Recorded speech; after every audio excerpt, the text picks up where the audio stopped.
देखिए, अब हमारा पार्ट जो है न्यायपालिका में आ जाते हैं। भाग कौन सा चल रहा है हम लोगों का? भाग 4 है, सॉरी 5 है, यानी पार्ट 5 है। ठीक। आर्टिकल कहाँ से कहाँ तक है इसमें? आर्टिकल 52 से 151 तक है। इससे पहले हम लोगों ने राष्ट्रपति के जो भी पावर हैं, विधायी शक्तियाँ, कार्यपालिका शक्तियाँ, ठीक, और जो वीटो पावर है, ये सब हम लोग देख चुके हैं। अब जो है भारत की न्यायपालिका यानी जुडिशियल की बात की जाएगी। ये भी हमारा भाग पार्ट में आता है, भाग 5 में आता है। पार्ट कौन सा है? 5 में ही आता है। ठीक है। अब इसके विषय में हम लोग पढ़ते हैं। तो याद रखना, न्यायपालिका जो है अपने देश में त्रिस्तरीय न्यायपालिका ढांचा है। यानी 3 स्तर का मतलब है कि सबसे उच्च जो ऊपर है, सबसे ऊपर वो है सुप्रीम कोर्ट, जिसको उच्चतम न्यायालय कहा जाता है। कौन सी है? Supreme court. उसके बाद उच्च न्यायालय आता है, इसके बाद अधीनस्थ न्यायालय आता है। ठीक है। यही 3 स्तर माने जाते हैं। जैसे सेंट्रल गवर्नमेंट होती है, स्टेट गवर्नमेंट होती है और पंचायती राज व्यवस्था, वैसे ही उच्चतम न्यायालय, उसके बाद उच्च न्यायालय, फिर अधीनस्थ न्यायालय। ठीक है, ये क्रम है इनका। एकीकृत एवं स्वतंत्र न्यायपालिका की व्यवस्था है, यानी न्यायपालिका का कंट्रोल जो है वो कार्यपालिका और विधायिका के बीच नहीं है, बल्कि ये स्वतंत्र है अपना। विधियों की व्याख्या करना एवं न्याय करना प्रमुख कार्य है। जो विधि हमारे पास संविधान में है और संसद कोई कानून बनाती है, उसके खिलाफ कोई अपील की जाती है कि इस विधि में ये दिक्कत हो रही है, तो इसकी जांच पड़ताल कौन करेगा? सुप्रीम कोर्ट करेगा। फिर उसके बाद जो सुप्रीम कोर्ट कहेगा वो मान्य होगा। यानी ये है कि संविधान में जो भी लिखा हुआ है उसको सही तरीके से कानून बना के यूज किया जा रहा है कि नहीं, इसकी जांच कौन करता है? सुप्रीम कोर्ट करता है। ठीक है। इसके बाद सर्वोच्च न्यायालय। सर्वोच्च न्यायालय हमने बताया भाग कौन सा है? 5 है। अध्याय कौन सा है? अध्याय अगर पूछ लेता चैप्टर तो 4 है, वैसे चैप्टर नहीं पूछता। भाग 5 है। आर्टिकल कहाँ से कहाँ तक दिए गए हैं? आर्टिकल 124 से लेके 147 तक, यानी 124 से लेके 147 तक जो आर्टिकल हैं वो हमारे देश में जो कोर्ट है, सुप्रीम कोर्ट, हाई कोर्ट और कौन है? अधीनस्थ न्यायालय। तो उसमें से जो सुप्रीम कोर्ट है, जो अपर यानी हाई सुप्रीम कोर्ट है, सर्वोच्च न्यायालय जो है, सर्वोच्च न्यायालय के लिए जो प्रावधान किया गया है वो किया गया है, किसमें किया गया है? सर्वोच्च न्यायालय के लिए प्रावधान आर्टिकल 124 से लेके 147 तक। ठीक। इसके बाद बात आती है किसकी? उच्च न्यायालय यानी हाई कोर्ट जो है। सुप्रीम कोर्ट के बाद नंबर आता है हाई कोर्ट। हाई कोर्ट को भाग 6 में रखा गया है, अध्याय 5 है। इसके लिए जो आर्टिकल हमारा स्टार्ट होता है वो स्टार्ट होता है 214 से 237 तक। यानी जब हाई कोर्ट की बात करेंगे तो आर्टिकल 214 यानी 214 से 237 तक प्रावधान दिए गए हैं कि हाई कोर्ट होगी। ठीक। इसके बाद नंबर आता है अधीनस्थ न्यायालय। तो अधीनस्थ न्यायालय भी भाग 6 में है। देखो, सर्वोच्च न्यायालय भाग 5 में है, बाकी जो 2 न्यायालय हैं, उच्च न्यायालय और अधीनस्थ न्यायालय, ये भाग किसमें है? भाग 6 में है, अध्याय 5 में है। तो इनके लिए जो आर्टिकल है, किसके लिए? अधीनस्थ न्यायालय के लिए वो 233 से लेके 237 तक है। यानी अधीनस्थ न्यायालय के लिए जो आर्टिकल यूज किए गए हैं वो 233 से लेके 237 तक। ठीक। जिला न्यायालयों के न्यायाधीशों की नियुक्ति राज्यपाल द्वारा हाई कोर्ट के मुख्य न्यायाधीश के परामर्श के आधार पर की जाती है। यानी जो जिले हैं जैसे कानपुर हुआ, इंदौर हुआ, भोपाल हुआ, सूरत हुआ, ठीक है, और भी जो जिले हैं, इनमें जो हाई कोर्ट जो जज नियुक्त किए जाते हैं, मुख्य न्यायाधीश जो होते हैं, जज जो नियुक्त होंगे किसमें, अधीनस्थ न्यायालय में, तो उसमें जो जिस स्टेट की बात हो रही है वहाँ का राज्यपाल नियुक्त करेगा, लेकिन कंडीशन ये है कि राज्यपाल को नियुक्त करने से पहले हाई कोर्ट की जो मुख्य न्यायाधीश है, जो उनकी सिफारिश है उसके आधार पर ही नियुक्त कर सकता है। ठीक है। तो इसका मतलब ये हुआ कि जिला में जो न्यायाधीश नियुक्त किए जाते हैं वो हाई कोर्ट पे डिपेंड करते हैं, हाई कोर्ट के जो मुख्य न्यायाधीश हैं उन पे। ठीक। इसके बाद सुप्रीम कोर्ट का न्यायाधीश नियुक्त होने की योग्यता। अगर कोई व्यक्ति सुप्रीम कोर्ट का न्यायाधीश बनना चाहता है तो उसके नियुक्त होने की क्या क्या विशेषताएं हैं, यानी उसमें क्या क्वालिटी होनी चाहिए। पहला, किसी हाई कोर्ट का कम से कम 5 वर्ष तक जज रहा हो, यानी अगर वो सुप्रीम कोर्ट में जज बनना चाहता है तो सबसे पहले वो 5 ईयर यानी 5 साल तक हाई कोर्ट में जज रहा हो, एक बात। दूसरी बात, किसी हाई कोर्ट में कम से कम 10 साल तक वकील रहा हो। दूसरी बात यह है कि वो हाई कोर्ट जो है उस हाई कोर्ट में कम से कम 10 साल वकालत भी की हो तब भी चल जाएगा। अगर 5 साल जज रहा है वहाँ पे तब चल जाएगा, और उसके अलावा अगर हाई कोर्ट में 10 साल तक वकालत किया है उसने तो भी बन जाएगा वो। इसके बाद राष्ट्रपति की राय में कानून का विशेषज्ञ हो, मतलब इसके बाद नंबर आता है राष्ट्रपति, ये जानता है वो राष्ट्रपति की राय में वो जो है कानून का विशेषज्ञ जानकार है। ये 3 कंडीशन है। पहली कंडीशन है कि किसी व्यक्ति को हाई कोर्ट का सुप्रीम कोर्ट का जज बनने के लिए सबसे पहले 5 साल तक किसी हाई कोर्ट में जज रहा हो, एक कंडीशन, या फिर हाई कोर्ट में कम से कम 10 साल वकालत की हो, दूसरा कंडीशन। मतलब ये दोनों में कोई एक। तीसरी बात, राष्ट्रपति की राय में कानून का विशेषज्ञ हो। ये 3 कंडीशन अगर आप फुलफिल कर लेते हैं, कोई एक, कोई 2 या फिर कोई एक, तो आप सुप्रीम कोर्ट के जज बन सकते हो। एक बात ये याद रखना, क्वेश्चन ये बहुत पूछा जाता है, न्यूनतम आयु की कोई योग्यता नहीं है, यानी मिनिमम कितनी एज होनी चाहिए सुप्रीम कोर्ट का जज बनने के लिए, तो इसका कोई लिमिट नहीं है, कोई मिनिमम लिमिट नहीं है। आप अगर 20 साल के होते हैं और सारा कुछ फुलफिल कर लेते हैं तब भी जज बन सकते हो, लेकिन 20 साल में तो ग्रेजुएशन ही नहीं होता, फिर भी हम बता रहे हैं आपको, यानी कोई लिमिट नहीं है न्यूनतम कितनी होगी, तो ये बात याद रखना। उच्च न्यायालय के संदर्भ में विधि विशेषज्ञ को न्यायाधीश नियुक्त करने का कोई प्रावधान नहीं है। याद रखना, उच्च न्यायालय यानी हाई कोर्ट के संबंध में विधि विशेषज्ञ को न्यायाधीश नियुक्त करने का कोई प्रावधान नहीं है। समझ गए।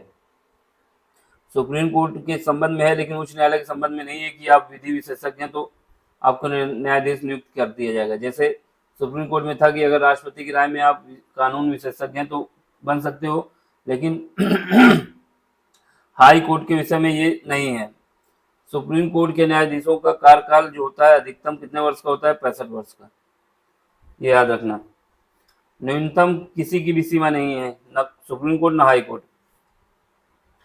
अब सुप्रीम कोर्ट की जो है पावर की बात की जाए, ठीक है, सर्वोच्च न्यायालय की पावर क्या क्या है इनकी बात की जाती है।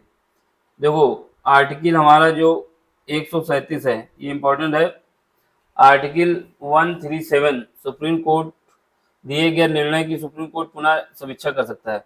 यानी आर्टिकल 137 ये कहता है कि अगर सुप्रीम कोर्ट ने कोई निर्णय दिया है, उसके बाद सुप्रीम कोर्ट को लगता है कि ये निर्णय मेरा सही नहीं था, तो उसको पुनः से वो देखना चाहता है। देखने के बाद अगर उसमें कोई गुंजाइश होती है, कुछ जुगाड़, मतलब कुछ लगता है गलत हुआ है तो उसको बदल भी सकता है। लेकिन अगर लगता है कि नहीं जो था वो सही था तो उसके लिए कोई चेंज नहीं होगा। तो ये सुप्रीम कोर्ट को पावर दी गई है कि वो अपने ही निर्णय को पुनः बुला सकता है, समीक्षा कर सकता है अपने निर्णय की, और उसमें संशोधन भी कर सकता है। तो ये आर्टिकल है 137। इसके बाद आर्टिकल आता है 141, 141। इसमें क्या है, सुप्रीम कोर्ट द्वारा दिया गया निर्णय संपूर्ण भारत में लागू होगा। यानी 141 आर्टिकल ये कहता है कि अगर सुप्रीम कोर्ट ने कोई निर्णय दे दिया है, 141 आर्टिकल ये कहता है कि अगर सुप्रीम कोर्ट ने कोई निर्णय दे दिया है तो उस निर्णय को पूरे भारत में लागू करना होगा।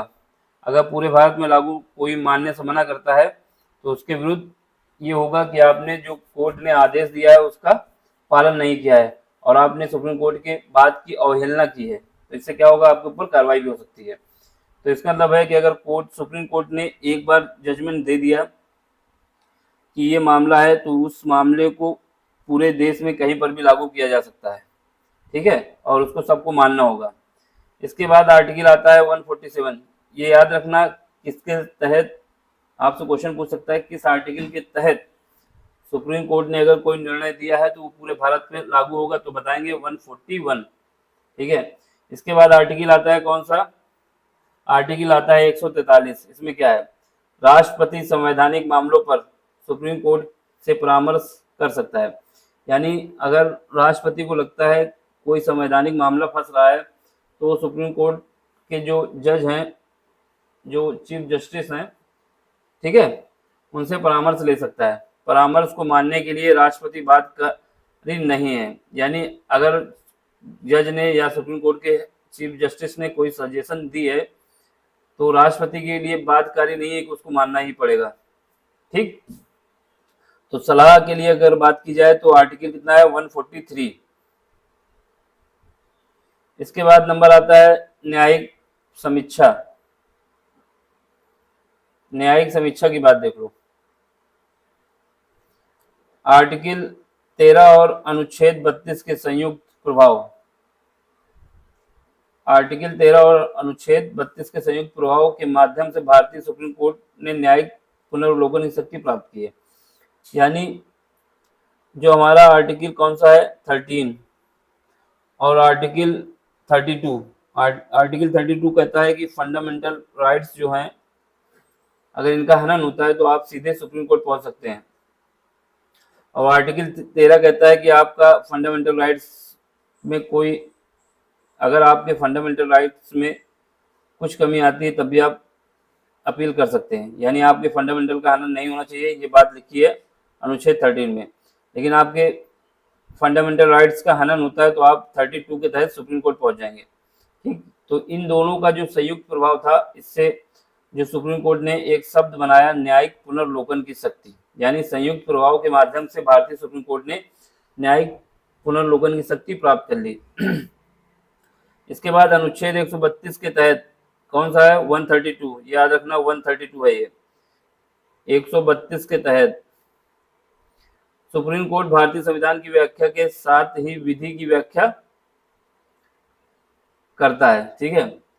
यानी आर्टिकल 132 के तहत सुप्रीम कोर्ट भारतीय संविधान की व्याख्या के साथ विधि की व्याख्या भी करता है। वही बात आती है जब उसकी हाई कोर्ट की, तो आर्टिकल कौन सा हमारे पास है, 228। इसी प्रकार अनुच्छेद 228 भी राज्यों के उच्च न्यायालयों के विधि की व्याख्या हेतु सशक्त करता है। जैसे सेंट्रल गवर्नमेंट के लिए, यानी सेंट्रल पे जो है आर्टिकल 132 है, सुप्रीम कोर्ट को पावर देता है कि भारतीय संविधान की व्याख्या के साथ ही विधि की व्याख्या भी करे। वैसे ही आर्टिकल 228 भी है, जो स्टेट लेवल में जो भी कानून व्यवस्था बन रही है उसकी व्याख्या करे। जो राज्य ने कानून बनाया है वो हमारे संविधान का पालन करता है कि नहीं, ठीक। अगर पालन नहीं करता है तो यहाँ पर राज्य में हाई कोर्ट उसको निरस्त कर देगी और सेंट्रल गवर्नमेंट में सुप्रीम कोर्ट। तो ये दो बात हो गई। इसके बाद न्यायिक पुनर्वलोकन के क्रम में सुप्रीम कोर्ट 5 बातों का परीक्षण करता है। यानी अगर न्यायिक पुनर्वलोकन के लिए, जुडिशियल रिव्यू के लिए सुप्रीम कोर्ट कौन कौन सी बात पर ध्यान रखता है, किन किन बातों को फिर से जांच करता है, परीक्षण करता है। पहली बात, ये 5 बातें याद होनी चाहिए अगर आप मेंस में लिखना चाहते हैं तो। अगर पूछ लेता है न्यायिक पुनर्वलोकन के सुप्रीम कोर्ट के क्या स्टेप हैं, तो बताएंगे। पहला, संसद द्वारा पारित किसी कानून से मूल अधिकारों का उल्लंघन होना। अगर संसद कोई कानून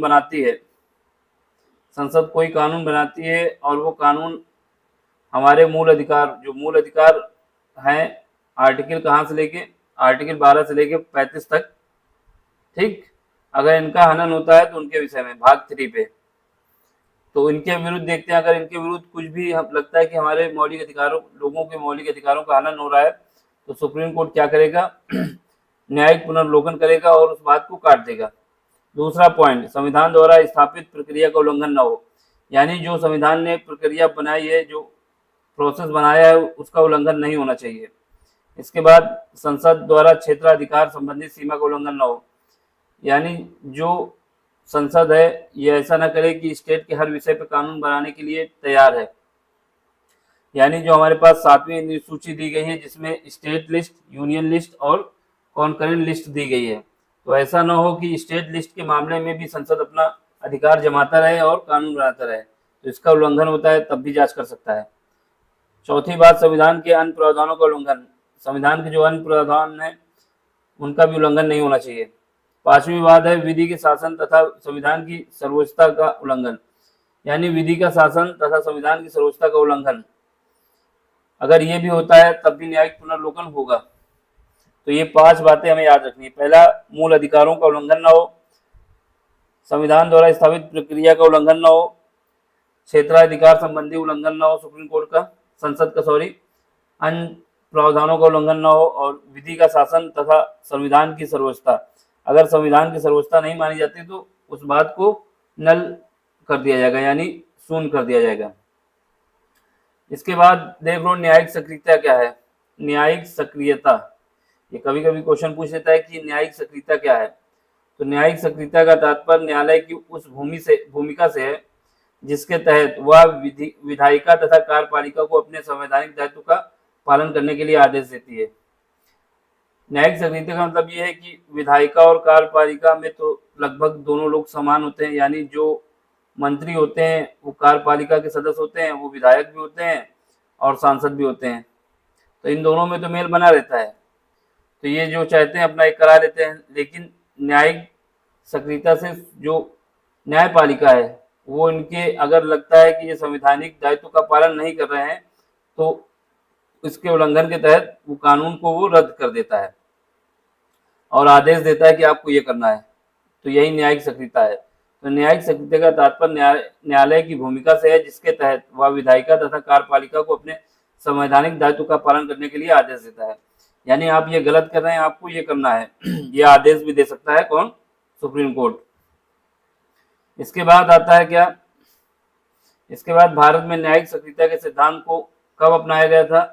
ये याद रखना, भारत में न्यायिक सक्रियता के सिद्धांत को 1970 के दशक के मध्य जनहित याचिका मतलब है पब्लिक इंटरेस्ट लिटिगेशन के माध्यम से विकसित किया गया था। यानी न्यायिक सक्रियता को जब पीएन भगवती द्वारा जनहित याचिका दायर की गई थी तो उसके तहत क्या हुआ था, इसको विकसित किया गया था। ये 1970 के दशक की बात है। ठीक, इसके बाद क्या आता है? न्यायमूर्ति, यानी जो पब्लिक इंटरेस्ट लिटिगेशन यानी पीआईएल जो डाले गए थे उस समय न्यायमूर्ति कौन कौन थे सक्रिय जिन्होंने इसमें भाग लिया था? तो याद रखना, वी.आर. कृष्ण अय्यर, इनका भी नाम आता है, पीएन भगवती, इनका भी नाम आता है। मेन नाम तो इन्हीं का आता है, लेकिन ये भी याद रखना, वी.आर. कृष्ण अय्यर, ओ चिन्ना अप्पा रेड्डी और डी.ए. देसाई ने देश में न्यायिक सक्रियता की नींव डाली।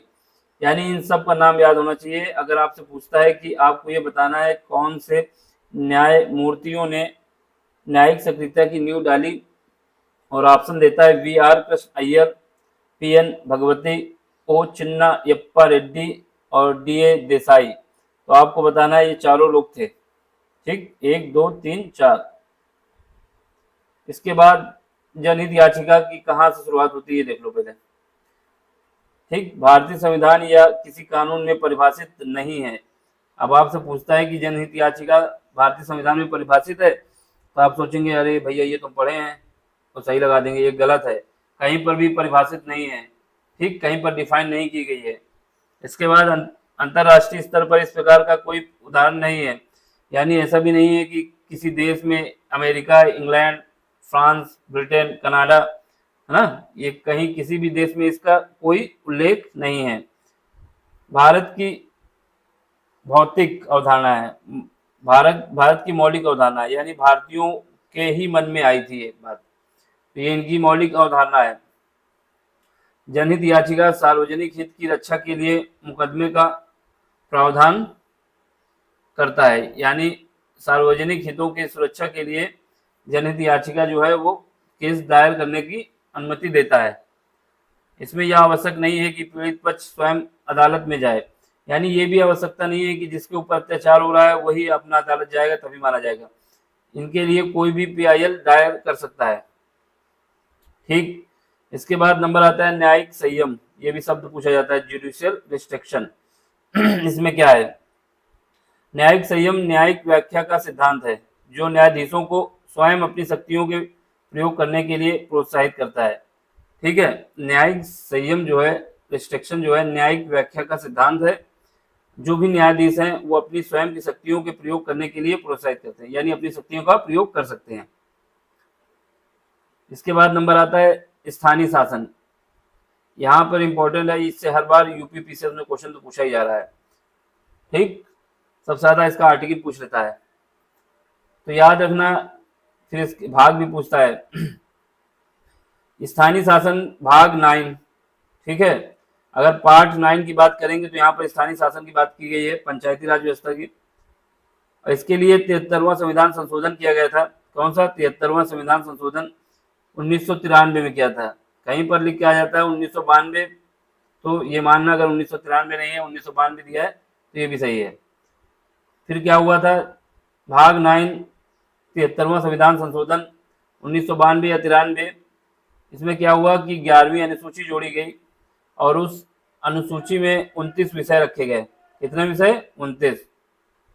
तो याद रखना, स्थानीय शासन भाग 9 73rd संविधान संशोधन, और इसके बाद 1992 से 1993 के बीच में, 1993 भी याद रख सकते हो या 1992, 11वीं अनुसूची जोड़ी गई जिसमें 29 विषय रखे गए। इसके बाद भाग 9A, ये इंपॉर्टेंट है, भाग 9A। इसमें क्या है? नगर पालिका के विषय में बताया गया और इसके लिए 74वां संविधान संशोधन किया गया और इसमें 12वीं अनुसूची जोड़ी गई। कौन सी? 12वीं अनुसूची। इसके बाद इसमें विषय कितने रखे गए? 18 विषय रखे गए, 18 विषय। अब नोट में है, ये याद रखना, पंचायती राज व्यवस्था के लिए जो सिफारिश की गई थी, किसके द्वारा की गई थी? बलवंत राय मेहता समिति की सिफारिश पे। बलवंत राय मेहता समिति 1957 में बनी थी। इन्हीं की सिफारिश के आधार पर 73 संविधान संशोधन किया गया था। याद रखना, ये इंपॉर्टेंट है। तो पंचायती राज व्यवस्था के लिए किस समिति ने सिफारिश की थी? तो हम बताएंगे बलवंत राय मेहता। इसके बाद अब देख लो 73 में क्या क्या इंपॉर्टेंट है, ये याद रखना है। 73वें संविधान संशोधन में क्या क्या इंपॉर्टेंट, ये याद रखना है। संविधान संशोधन अधिनियम की प्रमुख विशेषताएं हैं, मतलब 73 संविधान संशोधन अधिनियम की क्या क्या विशेषताएं, इनको देखना है। पहला, त्रिस्तरीय पंचायतों की स्थापना, यानी इसमें क्या रखा गया कि 3 स्तर में पंचायत बनाई जाए। उनका नाम बताया गया कि पहला जो स्तर होगा सबसे नीचे वो होगा ग्राम पंचायत, इसके बाद पंचायत समिति होगी उसके ऊपर, और उसके ऊपर भी जो होगा वो जिला परिषद होगा। यानी ये 3 क्रम बताएं। बलवंत राय मेहता समिति की सिफारिश के आधार पर जो बना, अशोक मेहता, उसने बताया 73वें संविधान संशोधन। ठीक है, क्या बताया? ग्राम पंचायत, उसके ऊपर पंचायत समिति, उसके ऊपर जिला परिषद। इसके बाद 20 लाख से कम जनसंख्या वाले राज्य मध्यवर्ती इकाई के गठन की छूट है। यानी जहां पर 20 लाख से कम जनसंख्या है, जिस स्टेट में 20 लाख से कम जनसंख्या है, वहां पर पंचायत समिति का गठन करने के लिए आपको करना है तो करें, नहीं करना है तो ना करें। यानी इसके लिए आपको डिस्काउंट मिला हुआ है, छूट मिली हुई है कि आप ग्राम पंचायत और जिला परिषद सीधे बना सकते हैं, पंचायत समिति नहीं बना सकते।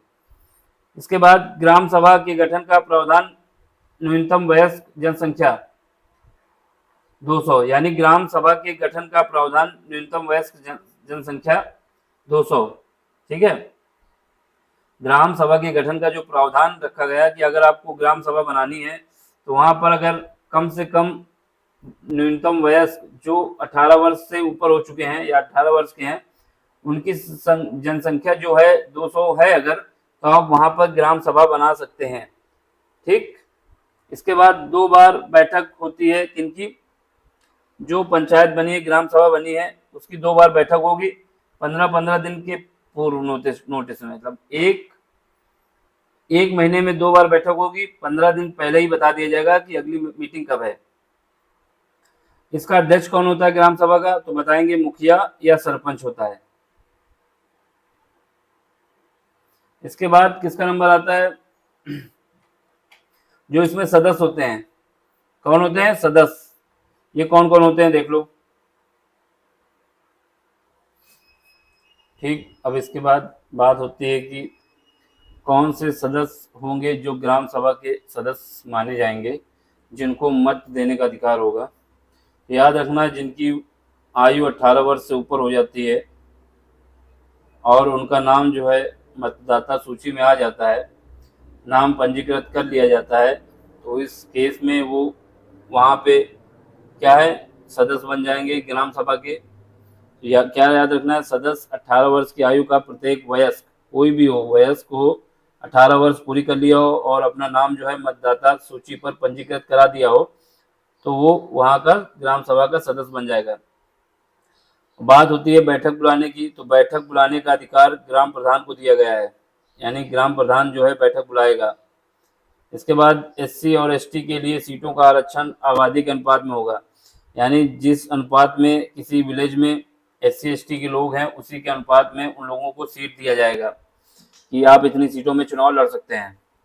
ठीक है, एससी और एसटी के लिए आरक्षित कुल सीटों में, यानी जो भी मान लेते हैं कि जैसे कितनी सीटें हैं, 300 सीटें मान लेते हैं, 300 सीटों में से एससी एसटी के लिए मान लेते हैं कि आपने 33 सीटें आरक्षित कर दी। ठीक, तो उन 33 सीटों में से 1/3 जो सीटें होंगी वो महिलाओं के लिए होंगी, यानी 11 सीटों पर महिलाएं ही चुनाव लड़ेंगी एससी एसटी में। एससी और एसटी के लिए आरक्षित कुल सीटों में से 1/3 सीटें एससी और एसटी की महिलाओं के लिए रखा गया है। ठीक है, अगला पॉइंट क्या है, अगला पॉइंट ये है एससी और एसटी के लिए आरक्षित, ये तो हो गया। अध्यक्ष पदों के लिए आरक्षण देने की व्यवस्था राज्य सरकार के पास है, यानी जो अध्यक्ष बनेंगे उनके लिए आरक्षण देने का प्रावधान स्टेट गवर्नमेंट को दिया गया है। राज्य विधानमंडल कानून ओबीसी के लिए भी आरक्षण कर सकती है, यानी अगर राज्य विधानमंडल चाहती है कि हमको ओबीसी के लिए भी कानून बना के उनके लिए भी आरक्षण देना है, तो उसके लिए राज्य विधानमंडल दिया गया है। राज्य विधानमंडल शब्द यहाँ पे इसलिए लिखा हुआ है कि जिस स्टेट में विधानसभा और विधान परिषद होता है प्लस राज्यपाल, देखो राज्यपाल और विधानसभा तो ज्यादा स्टेट में है, ठीक है, लेकिन विधान परिषद सब में नहीं है, केवल 5 स्टेट में है। तो उस केस में क्या है कि विधानसभा ही अकेले विधानमंडल बन जाएगी और राज्यपाल के साथ, विधान परिषद नहीं है तो इसलिए लिखा गया कि विधानमंडल अगर चाहता है कि ओबीसी के लिए भी सीटों का आरक्षण किया जाए तो वो कर सकता है। अयोग्यता किस हिसाब से होगी, अयोग्यता संबंधित प्रावधान किसके पास है, यानी कोई सदस्य अयोग्य हो जाएगा उसके लिए राज्य विधानमंडल के पास पावर है। राज्य विधानमंडल कानून बनाकर निर्धारित करेगा कि कोई अयोग्य है या नहीं है। इसके बाद बात आती है किसकी, वित्त आयोग के गठन का प्रावधान, यानी पंचायत जो बन गई है, पंचायती व्यवस्था लागू हो गई 73वें संविधान संशोधन के द्वारा, तो इसके लिए जो पैसा कहाँ से आएगा, तो इसके लिए क्या है, वित्त आयोग बनाया जाएगा। कौन बनाएगा, राज्यपाल बनाएगा। कब बनाएगा, हर 5 साल में, जैसे सेंट्रल गवर्नमेंट में बनाया जाता है वित्त आयोग, वैसे ही वो बनाता है राष्ट्रपति। और स्टेट के विषय में बात आती है तो राज्य के विषय में आते हैं तो गवर्नर यानी राज्यपाल। वित्त आयोग के गठन का प्रावधान राज्यपाल द्वारा हर 5 वर्ष के बाद किया जाएगा। ठीक है, 5 वर्ष के बाद करेगा। पंचायती राज संस्थाओं की वित्तीय स्थिति की समीक्षा प्लस राज्य और स्थानीय निकायों के बीच धन के वितरण के संबंध में सिफारिश देने हेतु है। समझ, पंचायती राज संस्थाओं की वित्तीय स्थिति की समीक्षा प्लस राज्य और स्थानीय निकायों के बीच धन के वितरण के संबंध में सिफारिश देते हुए, मतलब ये होगा कि आप ये जो है वित्त आयोग बनेगा, राज्यपाल बनाएगा 5 साल में, तो उसके बाद वो अपनी रिपोर्ट बनाएगा कि कितना धन भेजा जाए स्टेट को और कितना धन भेजा जाए जो वहाँ की पंचायत है। ठीक है, फिर वो पहुंचेगी विधानसभा मतलब जो मुख्यमंत्री लोग हैं, तो उनके ऊपर डिपेंड करता है कि वो कितना धन देना चाहते हैं। ठीक है, तो वही लिखा हुआ है, पंचायती राज संस्थाओं की वित्तीय स्थिति की समीक्षा प्लस इस राज्य और स्थानीय निकायों के बीच धन के वितरण के संबंध में सिफारिश देते हैं। यानी उसकी समीक्षा भी करेगा कौन? वित्त आयोग, कि आपने इतना पैसा बोला गया था दिया कि नहीं। अगर वहां की विधानसभा कहती है कि ठीक हम इतना पैसा देना चाहते हैं, फिर उसके बाद उसने इतना पैसा नहीं दिया, तो उसकी समीक्षा भी करेगा कौन? वित्त आयोग। अब बात आती है 74वां संविधान संशोधन, जो कि नगर पालिका के लिए था। इसमें क्या है? नगरीय निकायों को संवैधानिक दर्जा, क्या है? जो नगरीय निकाय हैं उनको संवैधानिक दर्जा, ठीक। भाग 9A नगर पालिकाएं, उसमें क्या था? पंचायत के लिए भाग 9 था। इसमें देख लो, इसमें 12वीं सूची जोड़ी गई। विषय कितने रखे गए? 18 विषय, 18 12वीं सूची। इसमें क्या है? त्रिस्तरीय नगर निकायों की स्थापना का प्रावधान करता है। यानी 3 स्तर पर जैसे पंचायत बनी थी, ठीक वैसे ही नगर के लिए बताया गया कि अगर नगर में है तो क्या होगा। उसमें क्या था? ग्राम सभा, जिला पंचायत और पंचायत, यानी ग्राम सभा, पंचायत समिति और जिला पंचायत। वहां पे था ग्राम सभा के लिए, वो जो आपका था पंचायती राज व्यवस्था में। वही बात आती है जब नगर के लिए, तो नगर में क्या होता है? 3 स्तर इसमें भी होंगे। पहला होगा नगर पंचायत, फिर उसके नीचे होगा, सॉरी उसके ऊपर होगा नगर परिषद, फिर सबसे ऊपर होगा नगर निगम। नगर पंचायत, नगर परिषद और नगर निगम, ठीक है, ये 3 हो गए। अब देख लो, प्रत्येक निर्वाचन क्षेत्र को वार्डों में विभाजित किया गया है।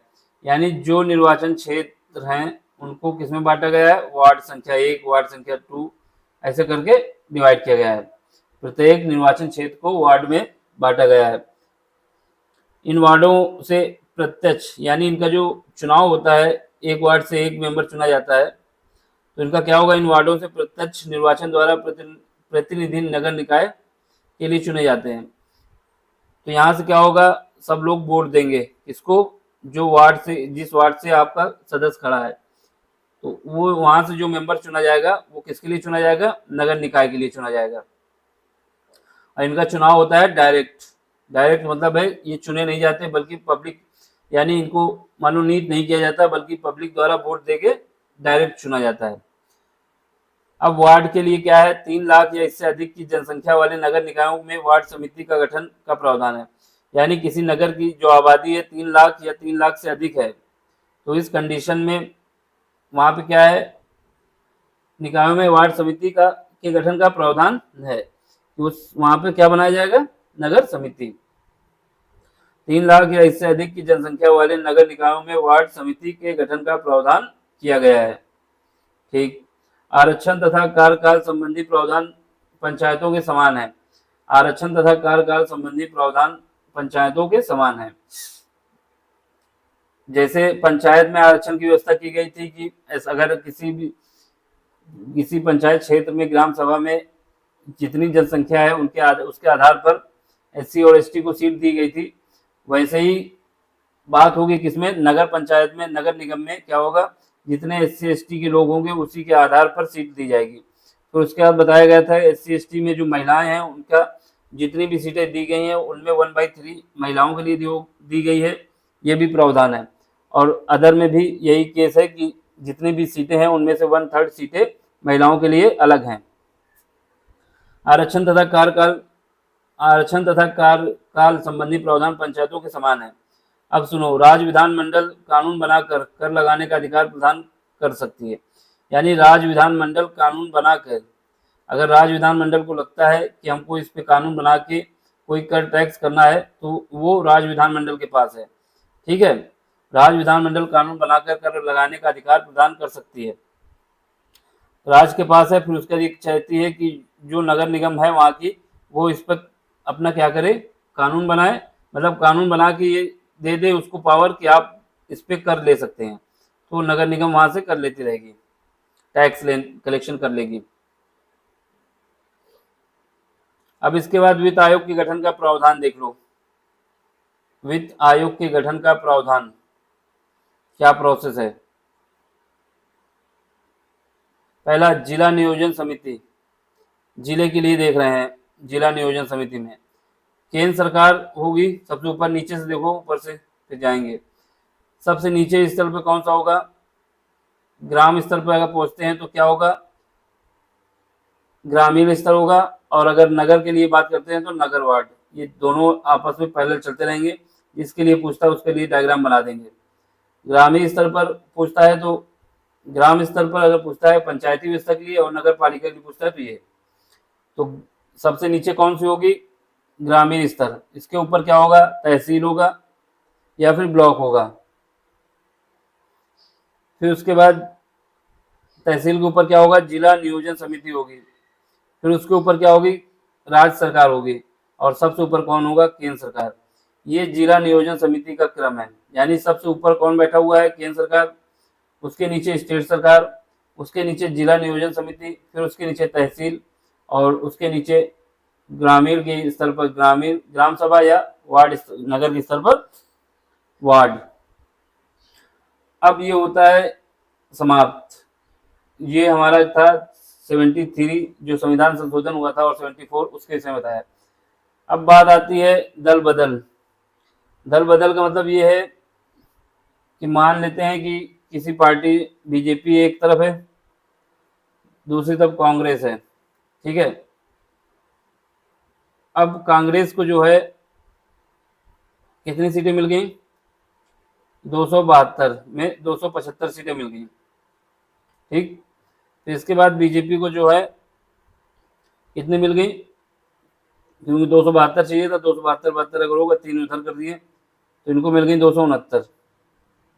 सबको ऐड करो, 269 नहीं और भी कम करें, 272 होता है 545, तो 72 से 3 उधर दे दो, 272 में बहुमत मिल जाता है ना, ठीक। इनको मिल गई 260। अब कांग्रेस के पास बहुमत है पूरा, लेकिन कोई जुगाड़ से करके कांग्रेस के जो लोग हैं उनको तोड़ देती है, 15 लोगों को हटा लेती है और 15 अपने में मिला लेती है। मान लो बीजेपी या फिर कांग्रेस, कोई भी एक पार्टी ऐसा करती है।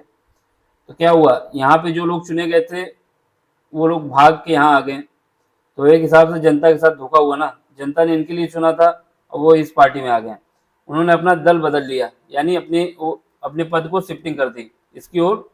तो इससे क्या हुआ, ये प्रावधान जो था उस समय 19 के दौर पे बहुत तेजी से चल रहा था कि चुनाव कोई और पार्टी से जाता था और अपना रजिस्ट्रेशन किसी और पार्टी में कर लेता था, यानी किसी और पार्टी को अपना वोट दे देता था, ठीक है, और उसका समर्थन कर देता था। तो इससे क्या आती थी, दिक्कत आती थी कि जिसको जनता ने चुना है वो उस पार्टी के लिए तो सरकार बनाना मुश्किल हो गया ना। तो इसके लिए क्या किया गया कि 1985 के समय 52वां संविधान संशोधन किया गया और दल बदल कानून बनाया गया, ठीक। इसके लिए अलग से 10वीं अनुसूची जोड़ी गई। कौन सी अनुसूची जोड़ी गई, 10वीं। देखो 9वीं अनुसूची जो जोड़ी गई थी वो 1951 में पहला संविधान संशोधन हुआ था जब। उसके बाद 10वीं अनुसूची जोड़ी गई कब, 52वां संविधान संशोधन हुआ तब। कब हुआ, 1985 में। तो इसमें ये प्रावधान किया गया है, अगर कोई सदस्य जो है किसी पार्टी का दल छोड़ के जाता है तो उसकी सदस्यता रद्द करने का अधिकार जो लोकसभा का अध्यक्ष है वहां पे उसके पास पावर है कि यानी उसकी सदस्यता को शून्य कर दे, ठीक। ये अधिकार किसको दे दिया गया, लोकसभा के जो अध्यक्ष थे। तो ये प्रावधान किया गया। इसके बाद इसमें क्या संशोधन हुआ ये देख लो। फिर उसके बाद 91वां संविधान संशोधन हुआ, 91 कब हुआ, 2003 में।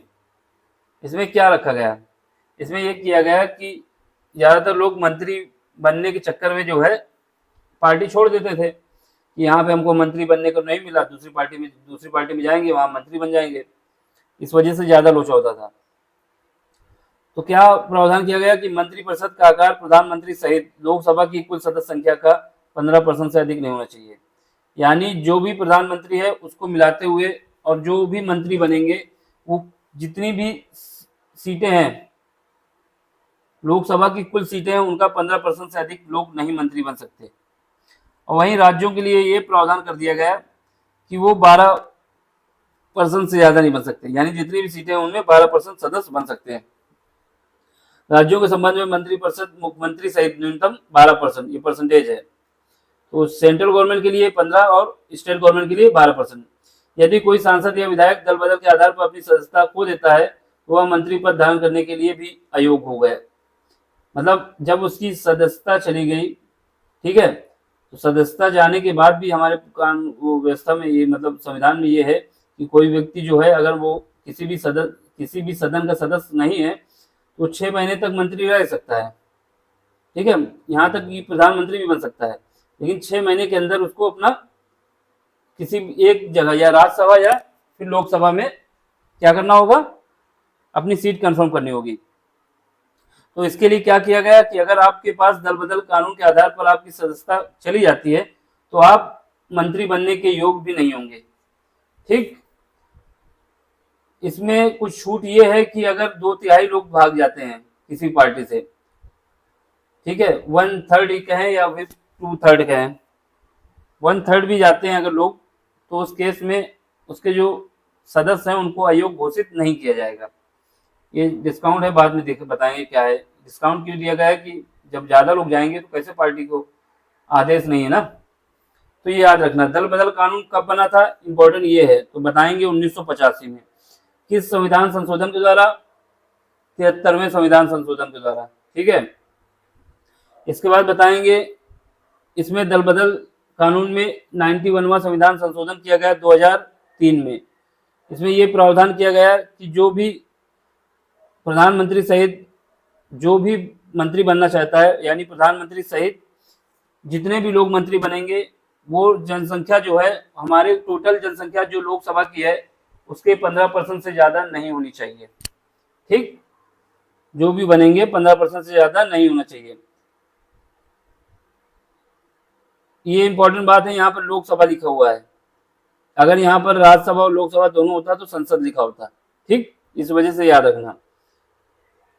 इसके बाद वही मुख्यमंत्री सहित कितने लोग होंगे स्टेट के लिए, वो होंगे न्यूनतम कितने, 12 सदस्य या फिर 12% से ज्यादा नहीं हो सकते।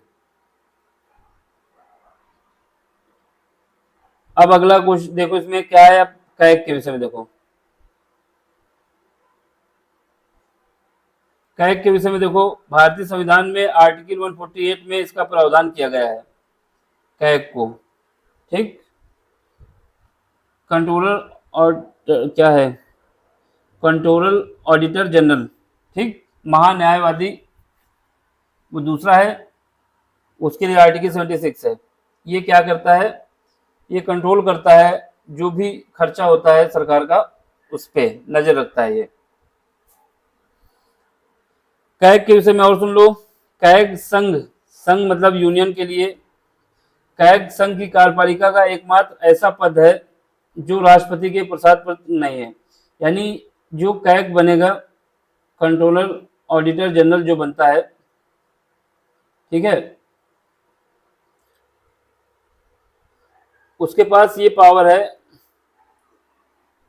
कि उसको हटाने के लिए संविधान के, जैसे सुप्रीम कोर्ट के जज हटाए जाते हैं वैसे प्रावधान किया गया है। दूसरा, उसका ये नहीं है कि राष्ट्रपति जब चाहे उसको हटा दे। क्यों नहीं हटा सकता, क्योंकि इसके लिए अलग से आर्टिकल लगाया गया है। ठीक, और इसमें पावर दी गई है कि इसको हटाने के लिए आपको सुप्रीम कोर्ट के जज को जैसे हटाया जाता है वैसे ही हटाना होगा। और दूसरी बात, भारत के पहले कैग जो थे, कैग ये कौन थे, वी नरहरि राव जो थे पहले भारत के कौन थे, कैग। वर्तमान में कौन है, गिरीश चंद्र मुर्मू।